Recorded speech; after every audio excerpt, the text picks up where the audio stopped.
রাত অনেক গভীর হয়ে গেছে, চারদিকে নীরবতা। কিন্তু এই নীরবতার মাঝেও একটি সত্য আমাদের দিকে ধীরে ধীরে এগিয়ে আসছে। যে সত্য থেকে কেউ পালাতে পারে না, সেটি হলো মৃত্যু।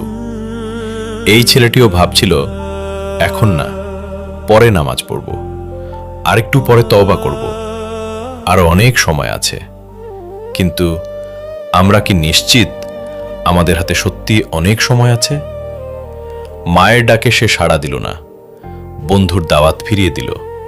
একটি নামাজ, একটি ভালো কাজ, একটি তওবা, সব কিছু সে রেখে দিল পরের জন্য। হয়তো আমরাও ঠিক এভাবেই প্রতিদিন বলি, আগামীকাল থেকে বদলে যাব। কিন্তু আগামীকাল কার জন্য অপেক্ষা করে? মৃত্যু কাউকে বলে আসে না, ধনীকে নয়, গরিবকে নয়, ছোটকে নয়, বড়কেও নয়।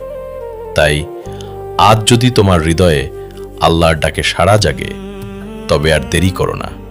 নামাজ কায়েম করো, তওবা করো, মানুষের হক আদায় করো। কারণ পরের মুহূর্তটি হয়তো আমাদের জন্য লেখা নেই।